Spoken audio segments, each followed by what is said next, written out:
नाम है जूली, आप देख रहे हैं झारखंड का प्राइम टाइम बुलेटिन जोहार झारखंड। और देखिए खबर रांची से है।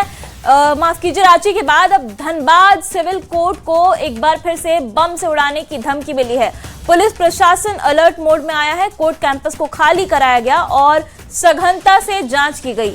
आए दिन कोर्ट को मिल रही धमकी और उसके बाद सुरक्षा जांच से जहां कोर्ट का कीमती समय बर्बाद हो रहा है, वहीं वकीलों के साथ इंसाफ की आस में आए लोगों में भी नाराजगी दिख रही है।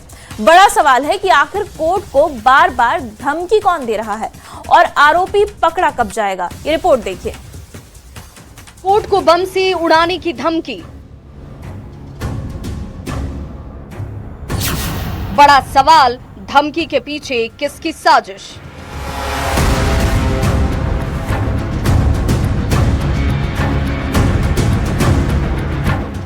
धनबाद का सिविल कोर्ट, गेट के बाहर जुटे वकील, अलर्ट मोड में पुलिस और कोर्ट कैंपस में हर एक जगह की सघनता से ली जा रही तलाशी। दरअसल राजधानी रांची के बाद अब कोयलांचल के हृदय स्थली धनबाद में भी कोर्ट को बम से उड़ाने की धमकी दी गई। ईमेल के जरिए मिली धमकी में कोर्ट को बम से उड़ाने की चेतावनी थी, जिसके बाद कोर्ट परिसर में भगदड़ जैसे हालात हो गए। जज, स्टाफ, वादकारियों और अन्य मौजूद लोगों को बाहर निकाला गया, जबकि भारी संख्या में पुलिस बल तैनात कर दिया गया। उसी में कोर्ट कॉम्प्लेक्स में आरडीएक्स और साइनाइड वगैरह सिस्टम से संबंधित धमकी आई थी कि कोर्ट कॉम्प्लेक्स में आरडीएक्स बम प्लांट किया गया है। उसी से संबंधित हम लोगों ने यहाँ पे एहतियातन पूरे कोर्ट परिसर को खाली कराया। पुलिस ने एक कमरे, चैम्बर, कोने कोने की बारीकी से जांच शुरू की।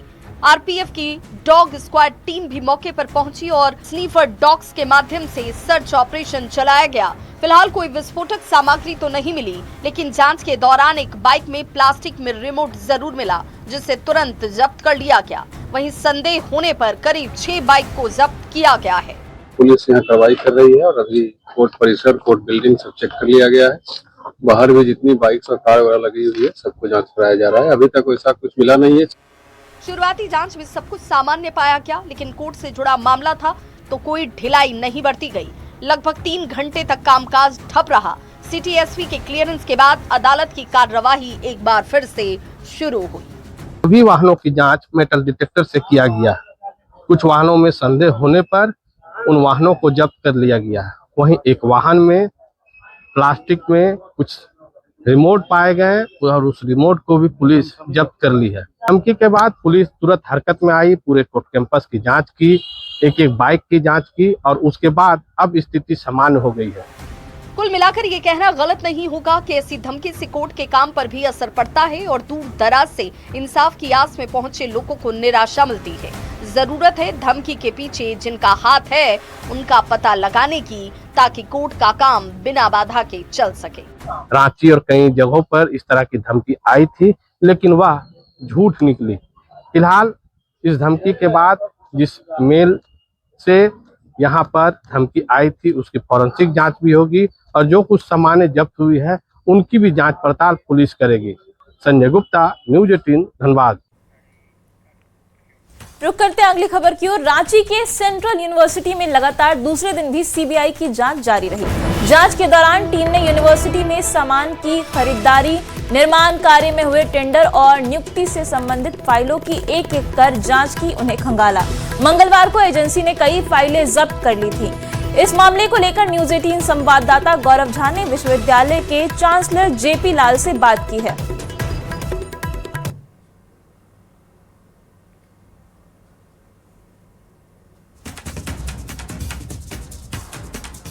2 दिनों से सीबीआई का जांच चल रहा है सर।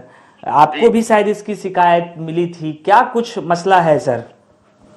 मुझे बहुत डिटेल जानकारी देखिए अभी कुछ नहीं है, बिकॉज मुझे भी आप ही जैसे लोगों से पता चला है कि there is some CBI inquiry going on, लेकिन what is the prima facie जिसको पर केस चल रहा है या क्या, किसकी इंक्वायरी है, क्या है, मुझे डिटेल कुछ पता नहीं है। कुछ आपको भ्रष्टाचार के रिगार्डिंग कुछ आपके पास भी आवेदन आए थे सर, जिसमें से कि नियुक्ति का मामला बताया जा रहा था? और बहुत से आए, बहुत सारे हमारे पास जिसको आरटीआई कर सकते हैं आए थे, जिसमें एक टेंडर वगैरह का भी था सर, कुछ मेस के टेंडर को रिगार्डिंग। टेंडर भी इन्होंने जाते जाते वाइस चांसलर साहब ने कुछ टेंडर भी इनवाइट किया था, उसके खिलाफ भी हमारे पास आया था जी। शिकायत मिले थे सर जी जो शिकायत करता है वो बता रहे हैं कि कई तरह की जो अनियमितताएं हैं वो वहां पर सीओजी में देखने को अब मिली देखिए, है। वो तो चूंकि जो एक्सपर्ट्स होंगे वही देख के बता सकते हैं ना। आपके पास जो आए हैं सर, क्या आपने भी कोई जांच उसमें कराया? शिकायत हमारे पास आई थी, तो आपने उस शिकायत का कुछ जांच कराया है सर? मैंने कहा था वाइस चांसलर साहब की कि इसकी मीटिंग बुलाइए, फाइनेंस कमेटी की और यूनिवर्सिटी की कोर्ट की मीटिंग की, लेकिन फिर उन्होंने बुलाया ही नहीं। एक तो बड़ा आरोप सर ये आप लोगों के ऊपर लग रहा है, सीओजी के ऊपर, कि भाई जब नहीं मीटिंग बुलाएंगे, कोई बात नहीं रखेंगे तो कैसे इंक्वायरी होगी? तो ये इंटरनल इंक्वायरी पहले होनी चाहिए थी। तो मीटिंग तो बुलानी चाहिए थी सर, क्यों नहीं बुलाई गई? हाँ, मीटिंग बुलानी चाहिए, लेकिन मीटिंग बुलाया ही नहीं। बिल्कुल, हमारे साथ ये विश्वविद्यालय के चांसलर थे जिन्होंने बताया कि इनके पास भी शिकायत आई थी। इन्होंने वीसी को कहा भी था कि सर शिकायतें आई हैं, हम लोग आपस में इससे पहले मीटिंग कर तमाम बिंदुओं को जांच कर लें, लेकिन वीसी ने फिर जो है वो किसी तरह की बैठक नहीं बुलाई। मामला अब सीबीआई तक गया है। अब देखना होगा कि किन किन घोटालों का कौन कौन सा परत सीयूजी के अंदर खुलता है। कैमरा पर्सन संजीव तिवारी के साथ गौरव झा, न्यूज़ 18 रांची। देखिए, धनबाद से बड़ी खबर है। बच्चा चोरी की अफवाह पर निर्दोष लोगों की पिटाई का मामला सामने आया है और ये मामला थमने का नाम नहीं ले रहा। धनबाद में बच्चा चोरी की अफवाह पर भीड़ का गुस्सा देखने को मिला। ईस्ट बसुरिया ओपी क्षेत्र के निछानी पुल के पास 4 महिलाओं को लोगों ने बच्चा चोर समझकर घेर लिया और जमकर उनकी पिटाई कर दी। महिलाओं की पिटाई का वीडियो भी अब सोशल मीडिया पर वायरल हो रहा है। घटना की सूचना पर पुलिस मौके पर पहुंची और किसी तरह उग्र भीड़ से महिलाओं को छुड़ाया और गाड़ी में बैठाकर उन्हें बचाकर अपने साथ थाने ले गई। स्थिति इतनी बिगड़ गई कि पुलिस की गाड़ी पर भी लोगों ने चप्पल और जूते से हमला किया। वही मामले में बागमारा एसडीपीओ ने लोगों से बच्चा चोरी की अफवाह से बचने की अपील की है।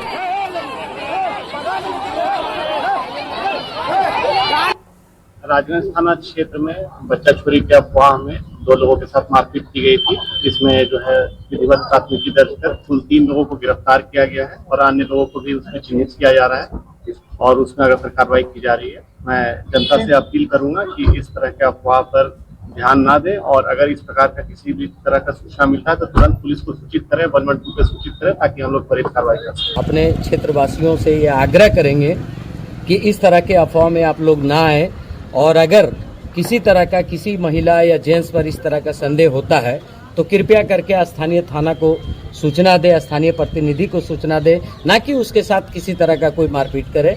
ये हम अपने क्षेत्रवासियों के लोगों से अपील करना चाहते हैं कि इस तरह के अफवाहों में ना आए।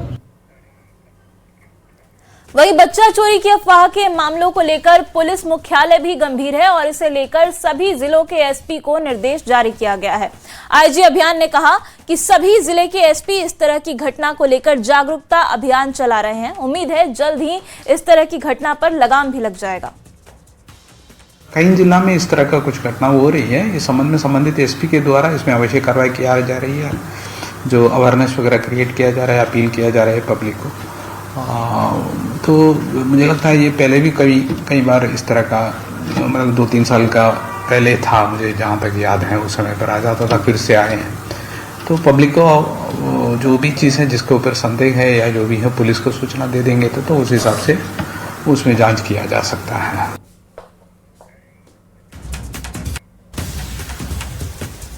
अफवाह के कारण न सिर्फ राजधानी रांची बल्कि प्रदेश के कई जिलों में मारपीट की घटनाएं हुई हैं। कई लोग घायल हुए हैं, जिसे देखते हुए झारखंड पुलिस मुख्यालय भी गंभीर है और इस मामले को लेकर झारखंड पुलिस मुख्यालय के द्वारा एक अलर्ट जो है वो जारी किया गया है तमाम जिलों के एसपी को।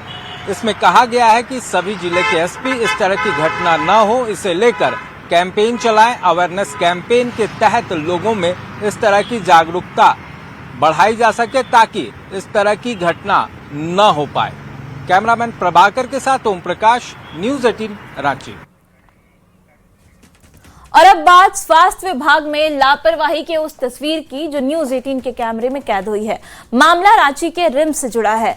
जब न्यूज़ 18 के संवाददाता वहां पड़ताल के लिए पहुंचे तो अस्पताल के हालात देखकर हर कोई हैरान रह गया। ना तो अस्पताल में कोई सुव्यवस्थित व्यवस्था है, ना ही इक्विपमेंट सही है और ना ही इन्फेक्शन से बचाव के लिए कोई व्यवस्था है। आप भी इस रिपोर्ट में देखिए कि सरकारी अस्पताल में लचर स्वास्थ्य व्यवस्था का क्या हाल है।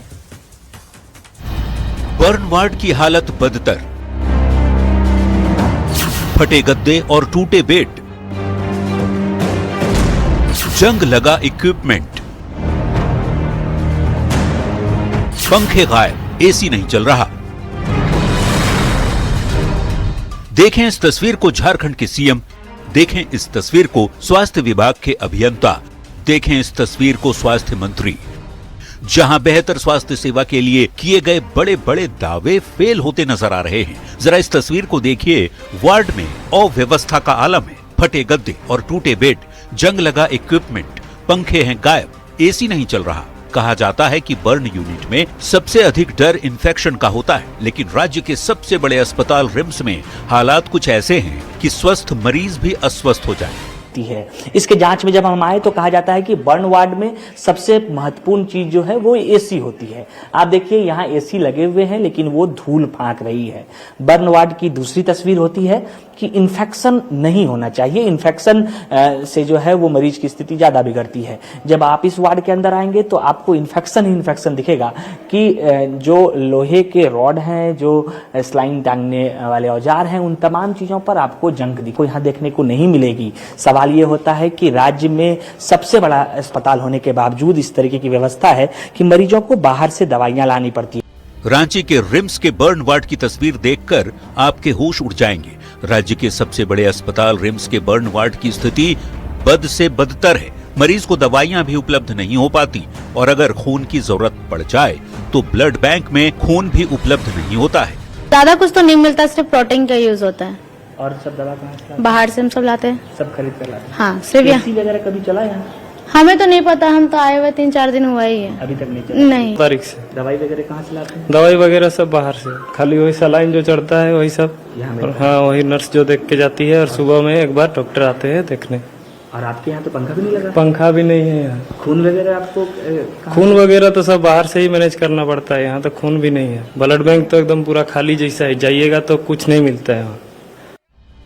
ये हाल झारखंड के सुदूर किसी गांव का नहीं बल्कि राजधानी रांची का है, जहां से महज कुछ ही दूरी पर सरकार के बड़े मंत्री और अधिकारी बैठते हैं। अब जरा कल्पना कीजिए, पावर सेंटर में ये हाल है तो दूर किसी जिले में स्वास्थ्य व्यवस्था का क्या हाल होगा। आपने गरीबों की सहायता के लिए बनाया था कि जहां मरीज पहुंच सके, इलाज करा सके। वहां की कुव्यवस्था ये है कि यहाँ ना तो खून बेहतर तरीके से मिल पा रहा, ना दवाइयां मिल पा रही, बेड की स्थिति बद से बदतर हो जा रही है, कमरे में इन्फेक्शंस हैं और आप बर्न मरीज का इलाज कर रहे हैं। और फिर मरीजों की ये मजबूरी होती है कि उन्हें एयरलिफ्ट कर यहाँ से दिल्ली ले जाया जाता है और उस दौरान लाखों खर्च होते हैं और फिर उनका इलाज हो पाता है। कैमरा पर्सन संजीव तिवारी के साथ गौरव झा, न्यूज़ 18 रांची।